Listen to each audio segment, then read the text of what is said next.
지난 주간 이제 큐페온의 부흥회에서 이제 룻기를 통하여 흉년에서 남은 거를 보라고 하셨고, 또 무슨 일을 만나든지 이렇게 시편에서 말씀의 관계 수로를 통하여서 만사 형통케 하시는 하나님을 만나시면, 이제 에스겔의 대장정에서는 그 흉년에 어떻게 말씀을 만나서 하늘이 열리는지를 보았어요. 모든 집회에 도와주시고 참여하셨던 모든 성도 여러분들에게 감사를 드립니다. 성령의 살리심으로 은혜를 받았다면 이제 성령의 일으키심으로 일어나야 합니다. 왜입니까? 1절에 증인으로 전파하기 위해서입니다. 31절이에요. 갈릴리로부터 예루살렘에 함께 올라간 사람들에게 여러 날 보이셨으니 그들이 이제 백성 앞에서 그의 증인이라. 하나님께서 예수님을 살리셨다고 하니 전부 살아난 증거 있느냐고 당연히 이제 물었을 것입니다. 그러니 갈릴리로부터 예루살렘에 함께 올라간 사람들에게 이제 여러 날 보이셨다고 해요.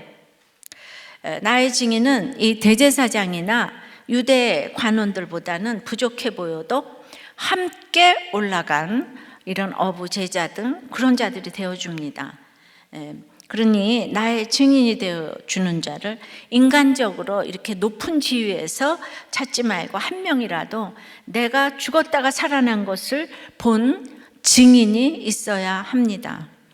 요한복음 20장 19절에 이날 안식 후 첫날 저녁 때에 제자들이 유대인들을 두려워하여 모인 곳에 문들을 닫았더니 예수께서 오사 가운데 서서 이르시되 너희에게 평강이 있을지어다 하십니다. 제자들이 주님이 부활하셨음에도 믿지 못하고 예수님이 십자가 처형을 이제 당하시니까 이렇게 유대인을 두려워해서 문들을 닫았다는 거예요. 잠궜다는 거예요. 못 들어오게. 주님은 참 십자가 지러 가시면서 지금 본인이 당할 그 고초가 엄청 큰데도 베드로가 이제 대제사장의 종 말고의 귀를 뱉잖아요. 그러니까 그냥 그렇게 지금 십자가 지러 그냥 바쁘신데 가시느라고, 그 바쁜데도 그냥 말고의 귀를 붙여주고 가시느라고. 얼마나 바빠 예수님이. 여러분들 그렇게 일 좀 지르지 좀 마시고요. 그러면서 이제 자기를 부인하는 베드로까지 뒤돌아서 쳐다봐 주시면서 양육하시고, 그리고 이제 십자가 지러 가셨는데 후에 제자들이 다 모조리 도망을 갔어요. 그래서 막달라 마리아가 부활의 첫 증인이 되어 예수님을 만났습니다. 주님은 그녀에게 제자들에게 가서 예수님, 자신을 만난 것을 전하라고 사명을 주셨습니다. 그래서 부활의 첫 증인도 이렇게 7 귀신 막 들린 마리아의 것이 되었어요. 흉년이 오지 않은 자는 육이 무너지지 않았기 때문에 끝없이 의심하고 이 부활을 얄팍한 육으로만 생각합니다. 근데 귀신도 7 귀신이 들렸기 때문에 그 육이 다 무너진 막달라 마리아 같은 이에게는 무너질 육이 없기 때문에 영의 세계가 세워지기가 쉽습니다. 그러니까 내가 아무리 지금 사랑한다고 해도 그것이 부활의 주님을 만나지 못하면 이 육적인 세계에 머물러 있기 때문에 그것이 얼마나 얄팍한 사랑인지 이제 조금 시간이 지나 보면 그 사랑이 다 일시적이라는 것을 알게 되는 거죠. 제자들은 십자가의 예수님을 보고 그동안의 양육이 어디론가 다 가고 다들 숨었어요. 주님은 그래서 부활하시고 하나님 보좌 우편으로 지금 빨리 가셔야 하는데 또 지체하시면서 40일 동안 여러 날 또 여러 모양으로 나타나셔서 부활을 확증해 주셨어요.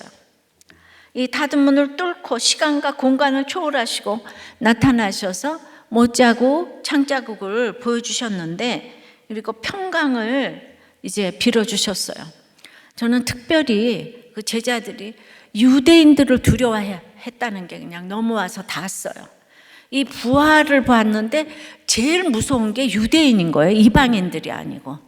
부활의 주님을 증거하는데 유대인들이 제일 지금 죽이려고 덤벼드니까 이게 이제 그냥 이렇게 타고 와서 닿았어요. 예. 내 이 큐티 사역을 하는데 그동안 누가 가장 힘들게 했을까를 생각을 이제 해봤어요. 그런데 이제 시공을 뚫고 이제 주님이 그 방에 들어갔잖아요. 근데 다들 그래서 봤어요. 그런데 도마가 그 자리에 없었어요. 근데 후에 도마가 이 소식을 듣고 나는 이제 그 만져보기 전에는 내가 믿을 수가 없다 이랬는데 시공을 초월하시니까 그 주님은 아시고 8일 만에 같은 장소, 마가의 다락방이었겠죠. 그 도마 보고 네 손가락을 저기 내밀어서 내 옆구리에 넣어보라고 하셨어요. 마지막까지 이렇게 한 사람을 귀히 여기시는 것을 보면서 우리가 이 구원 때문에 한 사람 때문에 그 모임을 갈 수도 있고 안 갈 수도 있어요. 그러니까 주님이 떠나시고 나서 이제 이 모든 일을 제자들이 해야 되니까 주님의 관심은 온통 지금 제자들에게 있습니다. 이제 우리도 우리 지금 만인 제사장 시대에 우리도 하나님의 예수님의 이 제자된 사람으로 공동체 한 사람이 오거나 말거나 관심이 없다면 여러분들은 부활의 주님 못 만났죠? 이 도마 한 사람을 챙기는 주님의 사랑을 적용을 해봐야 돼요. 그러니까 이제 후에는 12제자 모두 성령 받고 그 주님이 와서 이제 이렇게 그 양육을 해주시니까 일으키심을 받아 부활의 증인으로 다 십자가형 참수형으로 이렇게 증인이 되게 하셨어요. 어쨌든 주님과 함께 고향 갈릴리를 떠나 십자가 사명이 기다리는 예루살렘으로 함께 올라온 사람들이 결국 부활하신 주님을 직접 보았고 주님을 십자가에 죽인 유대인과 백성에게 부활하신 주님을 보여주는 이제 증인이 되게 하셔요. 그러니까 어쨌건 저쨌건 그래도 주님을 떠나지 않고 끝까지 있었더니 증인이 되게 하셨습니다. 결국 여러 날 보이신 모습은 제자들과 이제 500여 형제에게 일시에 보이기까지 하셨지만은 주님이 부활하셨기 때문에 육체에 계실 때와는 아주 비교도 안 되게 시간과 공간을 초월하여 온 인류를 효과적으로 도우시게 된 이 주님의 부활인 줄 믿습니다. 그래서 32절에 우리도 조상들에게 주신 약속을 너희에게 전파하노니, 그러니까 우리도 부활하신 예수를 전파한다고 하지 않고 조상들에게 주신 약속을 너희에게 전파한다고 했어요. 그러니까 조상들에게 되어진 약속이라는 의미인데요. 하나님께서 예수 그리스도를 죽은 자 가운데서 부활시키실 것이라는 그 예언을 말하는 것이고, 이게 이제 35절까지 구체적으로 이제 언급되고 있어요. 바로 이 약속이 구속사의 예수님 약속이고 좋은 소식이고 복음이에요. 내가 증인되어 전파할 때 왜 십자가에 머물러 있냐? 부활의 주님이 계신데 그렇게 이원론적으로 생각하면 안 됩니다. 그러니까 그냥 십자가를 쏙 빼놓고 병난 거, 부자된 거, 붙은 것만 이게 부활의 주님이 말씀하시는 게 아니에요. 십자가와 하나님의 살리심을 정확하게 약속의 말씀에 의거해서 전파해야 건강하게 일으킴을 받는 증인이 되는 것입니다. 제가 이제 어려서 고난, 시집살이거나 남편과의 고난, 또 이 자녀와의 고난 등에서 잘 되고 못 되고를 떠나 늘 약속의 말씀으로 히브리서 1장 1절에 그 여러 날, 그 여러 모양으로 지금 이제 이렇게 저도 천국 가기 전 나의 40일 동안 전파하는 거하고 똑같은 거예요. 그러니까 여러 모습으로 전파하는 거지, 우리는 늘 이렇게 잘된 것만 이렇게 간증하고 하는 것은 그건 이제 균형이 안 잡힌, 부활만 강조해도 이단이고 십자가만 여러분. 이단이에요, 여러분. 예. 그러니까 이게 다 균형이 잡혀야 돼요. 적용해 보세요. 내가 살아난 얘기를 여러 날 여러 모습으로 증거할 수 있겠습니까? 내가 죽을 때까지 증거하다가 가야 돼요. 예수님이 무슨 뭐 열매 보고 갔어요? 달라지지 하나, 아무도 안 달라지는 거 보고 가셨어요. 예. 우리 엄마도 화장실 청소하다가 아무도 달라지는 거 못 보고 그냥 가셨어요. 자, 그렇게 여러 날 여러 모습으로 증거를 하다가 가면 이렇게 그런 나를 증거해 줄 증인이 있나요? 예. 우리 어머니가 그렇게 가셨지만 훗날 제가 이렇게 증거를 하고 있잖아요. 본인이 증거해달라 그랬어요. 그 성령이 하시는 일이죠. 그러니까 하루하루를 우리가 주 안에서 살아야 되겠죠. 그럼 왜 나를 일으켜 주시나요? 두 번째는 하나님이 낳아주셨기 때문에 이렇게 성령이 일으켜 주시는 거죠. 33절에요. 곧 하나님이 예수를 일으키사 우리 자녀들에게 이 약속을 이루게 하셨다 함이라. 시편 2째 편에 기록한 바와 같이 너는 내 아들이라 오늘 너를 낳았다 하셨고, 그러니까 일으키사도 지난번에 하나님께서 살리신지라처럼 이것도 능동태예요. 능동태, 부정과거, 분사하기 때문에 하나님이 단번에 일으키셨지만 성삼위 하나님이신 예수님이 직접 일어나신 거예요. 여러분들 모든 일에 직접 일어나셔야 되는 거예요. 하나님이 살리셨으면 일어나야 돼. 살리셨다고 가만히 있으면 안 돼. 일어나야 돼. 하나님이 조상들에게 하신 약속을 예수 그리스도를 죽음에서 살리시고 일으키심으로 하나도 남김없이 다 이루어 주셨어요. 약속을 받은 조상의 후손인 우리 시대에 이 일이 일어났기 때문에 우리는 약속의 성취를 얻은 세대가 되었다는 것이죠. 여기서 오늘 너를 낳았도다. 오늘이라는 말은 하나님께서 그리스도를 사망에서 일으켜 부활하게 하신 때를 의미합니다. 이를 굳이 오늘로 표현한 것은 시간을 초월하여 존재하시는 영원하신 하나님께 있어서는 모든 시간이 오늘이 될 수 있기 때문이에요. 450년 참을 때 하루를 잘 살면 그게 450년 우리가 참는 거예요. 사무엘하 7장 14절에서 하나님은 다윗의 후손을 아들로 삼겠다고 말씀을 하세요. 백성 전체가 하나님의 아들로 불리고 출애굽기 4장 10편 80편 호세아 11장 이렇게 다 보면은 또 왕도 하나님의 아들로 불리는데 그 이유는 왕이 백성들을 대표하고 또 백성들을 구원하기 때문이죠. 그래서 히브리서 1장 5절과 시편 2편 7절과 사무엘하 7장 14절에 내가 오늘 너를 낳았다. 똑같은 얘기가 써 있는 거예요. 그러면은 이제 그 시편 2편을 좀 보면은 이게 군왕시인데요. 그 헤롯 시대에 그 빌라도에게 핍박을 받는 예수님이었잖아요. 그래서 사형언도를 받았는데, 그러니까 그거를 보면서 하늘에 계신 자가 웃으시며 했어요.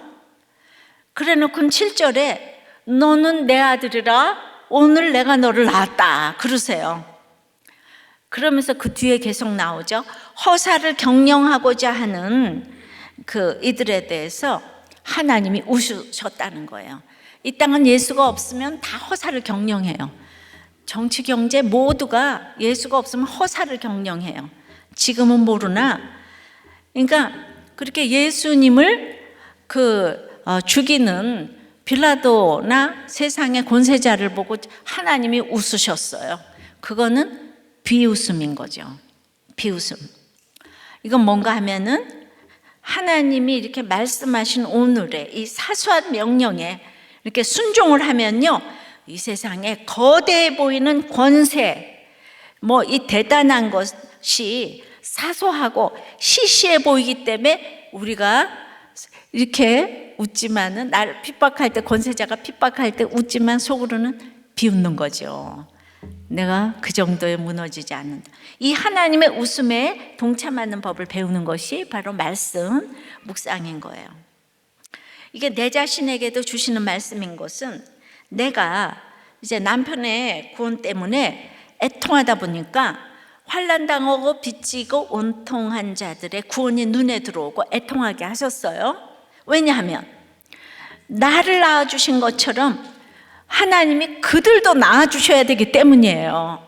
내가 잘난 게 없잖아요. 그것 때문에 남편을 향한 애통함을 주신 것이지, 남편 자체가 목적이 되어서 애통하게 하신 것이 아니란 것을 제가 알게 되었어요. 그러니까 나에게 주신 고난으로 그런 애통한 삶을 살아야 되는데, 이 사울이 미워하는 그런 미움을 안 받아본 사람은 다윗의 고난을 이해할 수가 없는 거예요. 그러니까 미워하는 사울이 진짜 불쌍한 삶을 살고 있는데, 그 사울이 지금 권세자잖아요.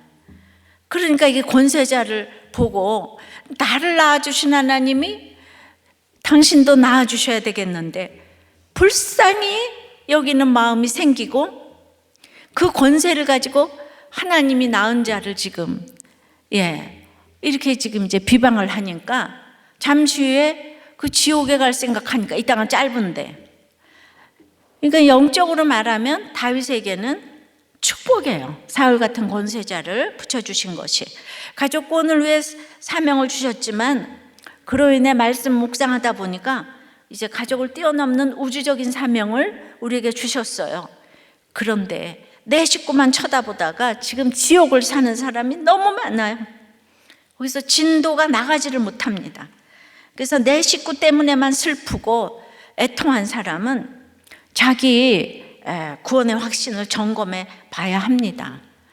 그러니까 어떤 조롱에도, 누가 와서 어떤 조롱을 해도 나는 부활해. 그 하나님이 내게 있게 돼. 하나님 나를 살리셨기 때문에 하나님의 웃음을 웃어야 해요. 그러니까 뭐 그 비웃으라고 그래가지고 굉장히 그 썩소를 날리지 말고요. 미소를 날려야 되겠지. 속으로 부러워하지 말라 이거죠. 그러므로 다윗이 사울을 억지로 끊어버리면 안 된다는 거예요. 나를 미워한다고 이혼하고 잘라내고 뭐 이딴 거 하면 안 된다는 거예요. 근데 그거를 제일 우리가 이렇게 이제 적용할 수 있는 부분이 가정이잖아. 회사는 당장 나오고 그러니까. 그래서 가정이 살아야 나라가 사는 거예요. 그래서 우리 웃어야 돼. 그러니까 여기서 이제 하나님의 아들이란 것은 하나님 낳아주셨으니까 하나님의 대리자이고, 이제 부활하셔서 하나님의 대리자로 이제 통치를 이제 하신다는 거예요. 이제 하나님 우편에 올라가서 통치하시잖아요. 그러니까 우리도 이제 통치권이 우리에게 오게 돼 있어요. 이 사명 감당하라고 하나님이 예수님을 낳아주시고 나를 낳아주신 것이죠. 그러니까 내가 이 기가 막힌 여기 이 부활의 주님을 내가 이렇게 증인이 되려면은 하나님의 대리자로 살아야 하는 대단한 엄청난 신분이라는 것입니다. 적용해 보세요. 하나님이 나를 낳아주신 것이 믿어집니까? 어머니가 낳아준 것만 믿어집니까? 성령의 일으키심은 세 번째는 이렇게 썩음을 당하지 않습니다.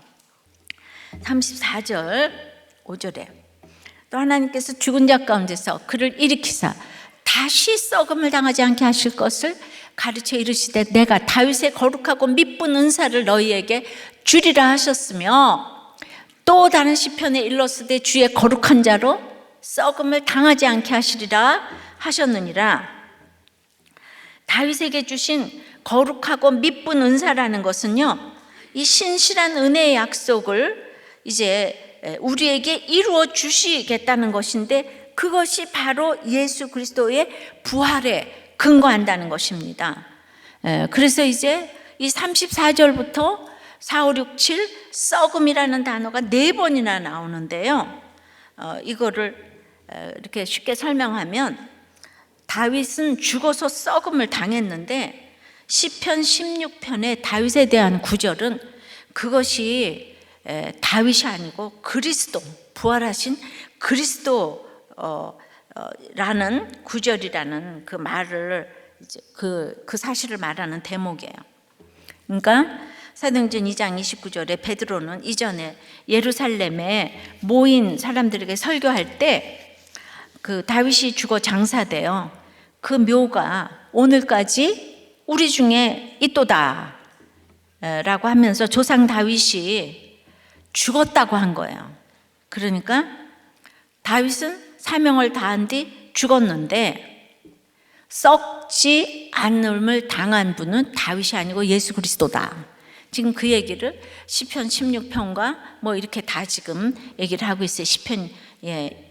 근데 36절에 다윗은 당시에 하나님의 뜻을 따라 섬기다가 잠들어 그 조상들과 함께 묻혀 썩음을 당하되, 그러니까 그 시편에도 다들 썩음을 당하지 않은 그분이 다 다윗이 아닌가 사람들이 그렇게 생각한다고요. 사도행전 2장 성령의 설교 한번 다시 들어보세요.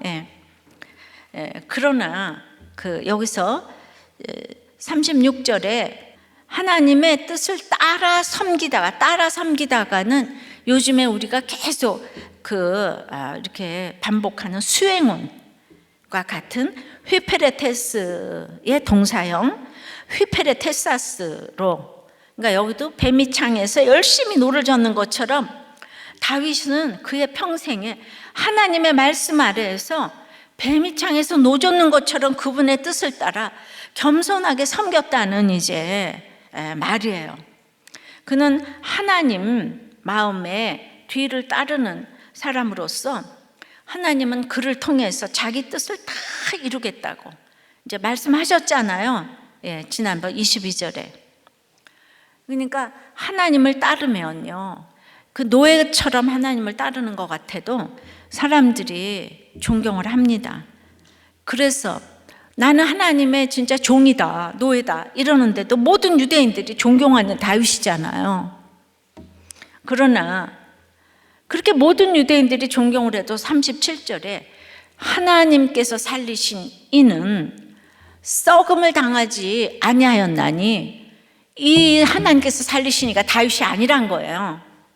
썩음을 당하지 않는 자는 다윗 같은 위대한 왕에게 어울리는 것 같지만 죽음을 이기는 것은 다윗이 아니라 그의 후손으로 오실 예수 그리스도의 일이라는 거예요. 그러니까 다윗이 아니고 다윗과 비교할 수 없는 예수님이 사망 권세를 이기신 메시아임을 강조하고 있는 거죠. 그러니까 다윗은 왕이었잖아요. 예수님은 나사렛 청년 목수 아들이잖아요. 누가 메시아를 이 청년, 나사렛 청년이라고 그럴 수가 있겠습니까? 그러니까 세례 요한도 계속 부르짖었는데 다윗이 또 그렇게 얘기를 한 거죠.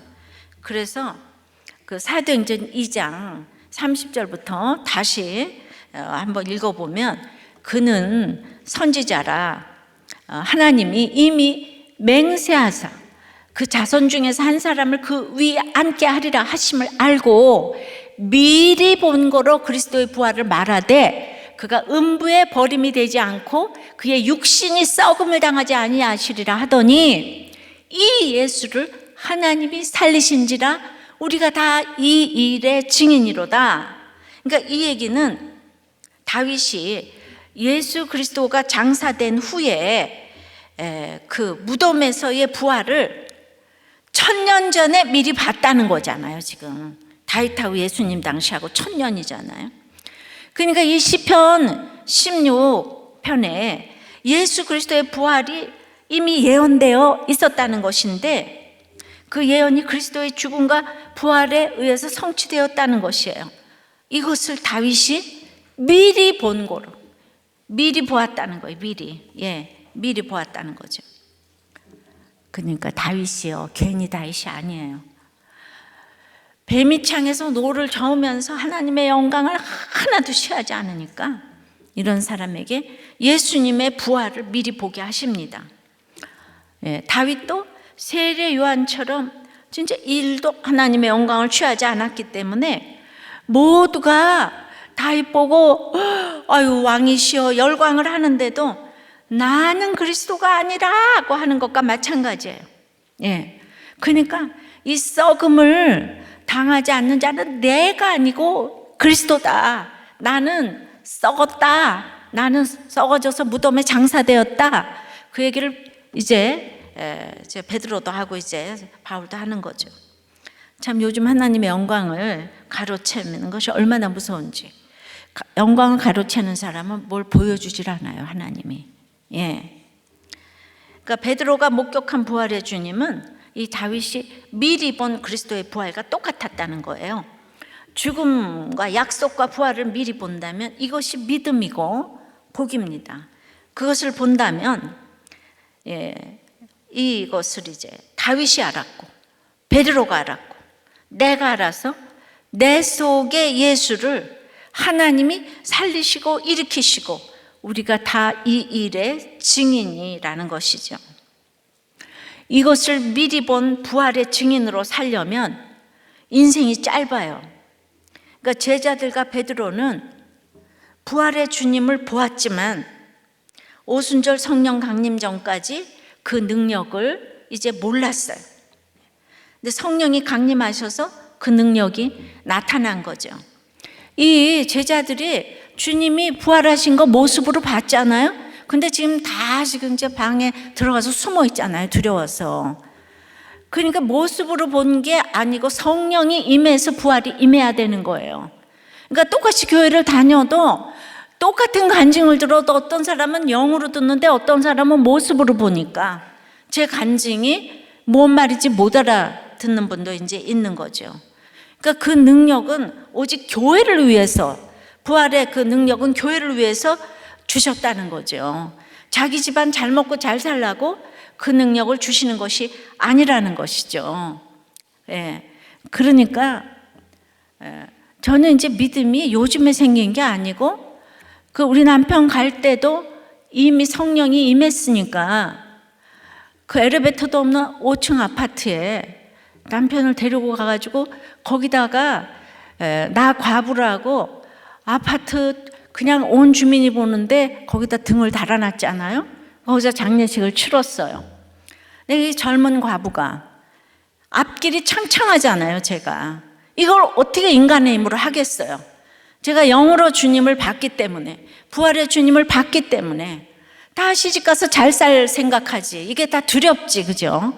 그러니까 두려운 거예요. 그래서 집에 들어가서 숨는 거예요. 과부된 게 뭐가 죄인이에요? 근데 사명이 주어졌으니까. 그러니까 그거를 내가 날마다 큐티 목회를 치유 목회라 그러는데 아니요. 큐티 목회는 제가 말하는 큐티 목회는 영혼 구원을 위한 목회라 그랬어요. 치유는 되었다가 다시 아프잖아요. 영원한 구원을 위해서 내가 살으니까 지금 이제 다 아까 우리 목사님이 그러니까 지금까지 이렇게 사역을 했는데 그게 일이 돼가지고 근데 왜 목사님 한결같으냐고. 그러니까 저는 제 하는 일에 지금 이렇게 사실은 뭐 그런 것도 있겠지만은 안 해야 되겠다, 도망가야 되겠다 이렇게 생색을 낸 적은 없는 것 같아요. 왜냐하면 영으로 주님이 부활을 미리 보게 해주셨기 때문에 미리 이 교회를 위해서 이걸 주셨어요. 영혼권을 위해서 주셨어요. 나의 모든 사건도 성경에 있었고 지금도 있고 앞으로도 있을 것입니다. 해 아래 새 것은 없어요. 그러니까 이것을 미리 봐야 하는 것이 성령의 일으키심으로 증인이 되는 것이에요. 그러니까 제가 그냥 나 죽었다, 남편 죽었다 그러면서 거기서 그냥 살려주셨는데 일어나지를 못하고 있었으면 근데 제가 그냥 당장에 일어났잖아요. 진짜 그래서 오순절 성령 강림은 결국 다시 사는 부활인 거예요. 예수님의 삶과 죽음, 십자가의 죽음과 그리스도의 부활을 말하지 않고는 성령의 일으키심을 받을 수가 없어요. 그런데 이 부활의 그 주님을 정말 보이는 신유나 능력 정도만 강조한다면 잠시는 일어나겠지만은 영원히 일으키심을 받을 수는 없다는 거죠. 그래서 하나님이 나를 30년이나 더 살게 하셨어요. 네가 그렇게 말하는 게 얼마나 가나 두고 보자. 이런 사람들이 많았잖아요. 좀 저러다가 말겠지. 이렇게 다들 생각하니까 할 수 없이 내 몸이 약한데 하나님은 나를 살려두실 수밖에 없는 여러분들 좀 믿게 하려고. 나는 세상적으로 지금 보면은 그냥 너무나 그냥 이 꽃단장하고 랄랄랄하게 생겼잖아요, 제가. 그러면 사람들은 어떻게 자기를 저렇게 자랑하지? 그게 이제 아니고, 여러분들 이번에 들어서 알겠지만은 저 같은 사람이 어떻게 유지가 될 수, 여기서 정말 이 사단의 밥이 되지 않고 살아있을 수가 있겠어요? 그 얘기를 하려고 하는 거예요. 이거 알아듣지 못하니까 얄팍한 세상적인 걸로만 이렇게 나를 해석하는 거죠. 우리도 그렇다면 다시 살아나서 증인이 돼요.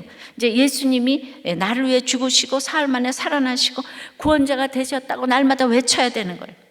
제가 보니까 성령이 임하니까 저절로 그냥 외치게 되더라고요. 그거 날 억만금을 주면은 우리 집에 온 분들한테 그 얘기를 내가 입을 뗄 수가 있겠어요? 오죽하면 내 날마다 큐티하는 여자 앞에 보면 제가 새침대기라서 아무도 말을 못 붙였대잖아요, 대학교 때. 그런 내가 이렇게 막 떠드는 건 성령이 임한 거 아니겠습니까?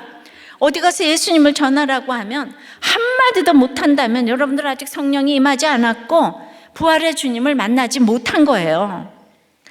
그리스도의 부활은 영원한 생명으로 다시 태어나는 것과 같고, 그의 부활은 그래서 두 번째 탄생인 거예요. 그러니까 다 다시 사는 것 같다 그러는 거예요. 거듭나면 다 다시 사는 것 같대. 이 다시 사는 거는 천지가 개벽하는 거예요. 다른 인생이 내 눈 안에 왔는데 제가 이 모든 이게 환경 이거 다 벗어버릴 수가 있게 되는 거죠. 그러니까 그때부터 배설물로 여기고 제가 별 얘기를 다 하는 거잖아요. 매 맞았다부터. 그러니까 제가 어디 매 맞게 생겼어요. 어디 나를 때릴 때가 있어요. 근데 이제 배설물로 여기니까 그게 그냥 한번 이렇게 나오게 되니까 이게 모든 것들이 수치가 아니고 그다음부터 약재료가 되더란 얘기죠. 그러니까 우리 다 그냥 세례간증이고 그냥 유아세례간증 전부 다 이렇게 부족과 수치를 다 약재료로 내어놓잖아요. 자, 적용해 보세요. 미리 보는 부활은 그러므로 하나님의 영광을 가로채지 않습니다. 네. 그러니까 그래야지 장래를 이렇게 보여주세요. 그런데 내가 부활을 미리 보지 못하니까 모습으로만 봤으니까 썩어짐을 당하는 거예요. 나는 썩지 않아. 하나님이 낳아주셨으니까 나는 썩지 않아요. 그런 부활의 주님을 내가 보니까 그래서 이렇게 예수 믿어야 된다고 그냥 나를 하나님 살리셨다고 그렇게 간증을 한 거잖아요. 나는 그냥 이 말씀이 약속을 따라서. 자, 성령의 일으키심은 네 번째, 이 모든 바울 설교의 결론이 이거예요. 이제 죄사함과 의롭다 하심을 얻는 거예요. 성령의 일으키심이라는 것이 이제 죄사함과 의롭다 하심을 이제 얻는 거예요. 38절 9절에 그러므로 형제들아 너희가 알 것은 이 사람을 힘입어 죄사함을 너희에게 전하는 이것이며 또 모세의 율법으로 너희가 의롭다 하심을 얻지 못하던 모든 일에도 이 사람을 힘입어 예수를 힘입어 믿는 자마다 의롭다 하심을 얻는 이것이라. 구속사가 예수님의 이야기고, 그러니까 예수로 말미암지 않고 우리 죄 사함을 알 수도 없고 의롭다 하심을 얻지도 못하는 거예요. 모세의 율법으로는 아무리 노력해도 안 되는 거예요. 유대인이 율법을 잘잘 외우고 있어도 몰라서 예수님을 죽여요. 그래서 믿는 사람을 제일 두렵게 하는 사람들이 모세의 율법을 잘잘 꿰는 사람들, 성경을 잘잘 꿰는 사람들이에요. 그러니까 이게 부활의 영이 임하지 아니하고는 이게 이제 깨달을 수가 이제 없는 거죠. 그러면서 이게 너무 중요하니까 16절, 26절, 오늘 38절에 형제들아, 바울이 설교하면서 3번이나 형제들아. 그러니까 그냥 모든 자기를 미워하는 사람들도 다 똑같은 형제들아, 차별 없이 부르면서 이렇게 소통을 해야 돼. 소통을. 예수의 이야기를 이렇게 전하면은요, 정말 내 얘기를 좀 들어달라고. 예수 그리스도를 통한 죄사함, 예수 그리스도에 주어지는 의로움이 아니라면 누구도 의로워질 수 없고 죄사함을 받을 수가 없다. 그러니까 구속사의 결론도 마찬가지다. 이게 결론으로 이렇게 바울이 결론을 내리는 거예요.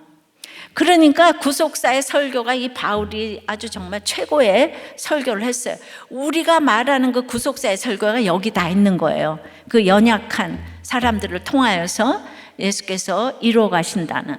그러니까 바울처럼 정말 그 예수로 시작해서 예수로 끝나는, 문자적으로도 예수님 얘기를 이렇게 지금 많이 했어요.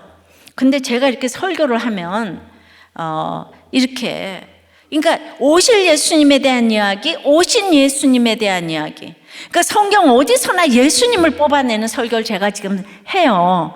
날마다 그 얘기하는 거 여러분 기억하시죠? 그래서 오직 예수님에 대한 이야기를 하면요, 이게 부활을 맛본 사람은 제가 1시간을 설교를 해도 하나도 지루하지 않아요. 예. 어떤 굉장한 목사님이 저한테 전화를 걸어서, 목사님은 어떻게 이렇게 군더더기가 없이 말씀만 전하세요? 이러는데, 이 부활의 주님이 안 들리는 사람들, 목사님은 이렇게 수다를 떠세요? 그리고 왜 이렇게 사람 얘기를 많이 해요? 이러는 거예요. 예수님 얘기를 하면요, 이게 지루하지 않아요, 여러분. 그래서 설교가 우리가 좀 약간 길지만 지루하지 않으니까 더운 여름에도 앉아 있잖아요, 여러분이. 여러분들의 죄가 고난보다 많아가지고. 아셨죠? 그래가지고 이제 그런즉 40절에 너희는 선지자들을 통하여 말씀하신 것이 너희에게 미칠까 삼가라. 선지자들이 말한 게 뭔가 하면 41절이에요. 일러스되 보라, 멸시하는 사람들아 너희는 놀라고 멸망하라. 내가 너희 때를 당하여 한 일을 행할 것이니 사람이 너에게 일러줄지라도 도무지 믿지 못할 일이라 하였느니라 하니라. 이게 하박국 1장 5절의 인용이에요. 예, 그 하박국 읽어볼게요. 여호와께서 이르시되 너희는 여러 나라를 보고 또 보고 놀라고 또 놀랄지어다. 너희의 생전에 내가 한 가지 일을 행할 것이라. 누가 너희에게 말할지라도 너희가 믿지 아니하리라. 이게 뭔 말이냐면요, 하박국 선지자가 그 이스라엘 이제 그 바벨론 포로가 이제 되기 직전에 이제 우리가 유대인인데, 우리가 이렇게 예수 잘 믿는 선민인데 어느 때까지 이 고난을 당해야 해요? 하나님 앞에 막 따진 거예요. 정의가 다 굽었어요. 예. 그러니까 하나님이 응답으로, 그러니 바벨론에 잡혀갈 거야, 이렇게 응답을 주셨어요.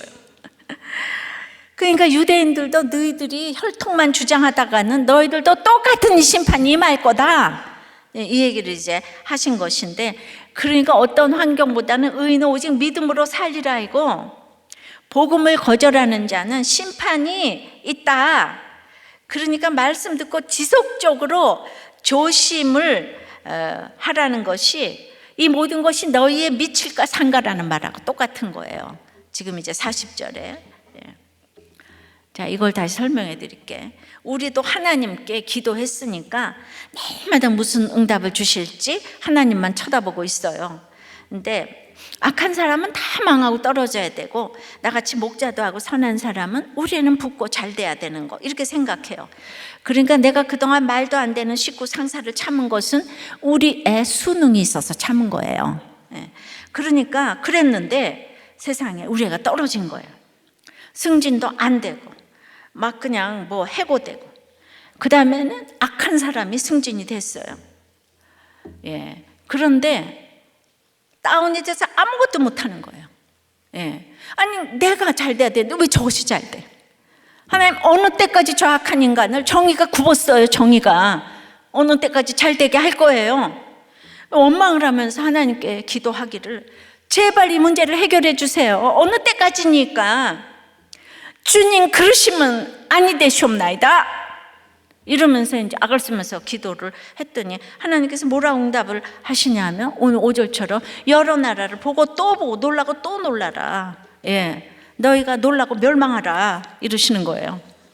우리는 참 이 말씀대로 기도하고 응답받아야 하는데, 그래서 내가 그렇게 기도했더니 하나님께서는 네가 덜 놀랐구나, 간담이 떨어지도록 더 놀랄 일이 와야 되겠네, 이러시면서 믿을 수 없는 놀라운 일이 이제 생겨야 그게 응답이다. 그러니까 내가 울부짖으면서 언제 문제가 해결돼요? 언제 집을 사요? 이랬더니 너 아주 길거리에 좀 앉아야 되겠어. 응? 넌 아주 망해야지 정신을 차리겠는걸? 이게 응답이에요. 이게 내 얘기라고 그러면서 기분 나빠하지 말아요. 그러니까 내가 오늘 성경을 갖다가 대잖아. 우리는 나는 죽지 않고 환경이 바뀌기만을 바라는 거예요. 그래서 두려워요. 정답은 내가 변하는 건데 나는 안 죽고 아내, 남편, 자녀, 회사만 변화되기를 바라니까 날마다 두렵고 지옥을 살아.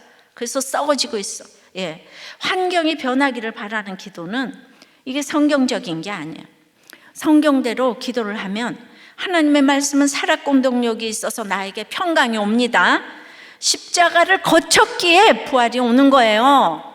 예, 십자가를 어쩌고저쩌고. 예, 그래서 성경을 아는 것이 너무 큰 실력입니다. 성경을 읽는 우리는 실력자입니다. 후훗 이번에 이러더라고. 예, 실력자예요. 그러니까 내가 그 말씀대로 기도했는가, 나에게 무슨 사건이 왔을 때 이것부터 점검을 해봐야 하는데요. 예, 하나님은 너 아직 때가 안 됐다. 그러니까 이게 이제 무슨 얘기인가 하면은 나는 그냥 시누이가 미워서 죽을 지경인데 그냥 우리 집에 지진이 났어, 부도가 났어. 그러면 시누이 미워하는 게 다 없어져 버려요. 그러니까 네가 하도 정신을 못 차리니까 바벨론이 이제 쳐들어온다는 거예요. 예, 엄청난 깡패를 동원해서. 예, 그러니까 하박국 그 1장 12절부터 이렇게 하박국이 질문하고 여호와가 대답하시고 또 하박국이 질문하고 여호와가 대답을 하시면서 결국은 바벨론의 멸망이 와야 된다는 거예요. 하박국이 하나님의 양육을요, 이렇게 사건으로 이제 양육을 받는 것처럼 우리도 사건으로 하나님의 양육을 받게 됩니다. 하나님께서는 항상 나를 훈련하기 위해서 등장하는 이 몽둥이가 있다고 하세요. 그 몽둥이는 나보다 더 악한 존재예요. 내가 악하기 때문에 반드시 나보다 하나 더 악한 사람과 사건으로 훈련을 시키십니다. 나보다 선한 사람에게는 훈련이 안 됩니다. 그래서 각자 집안에 악한 사람은 다 합당하게 있습니다. 그래서 이 땅에는 반드시 악한 사람이 필요합니다. 그래서 오직 의인은 믿음으로 살리라, 하박국의 주제. 예, 이렇게 원리를 알면 해석이 되어서 어떤 환경에서도 일으키심을 받습니다. 살리심을 받았다고 가만히 있으면 안 돼요. 그래서 일어나서 복음의 증인이 되어 하나님이 나를 낳아주셨다고, 나는 썩음을 당치 않는다고 외치고 전파를 해야 될 줄 믿습니다.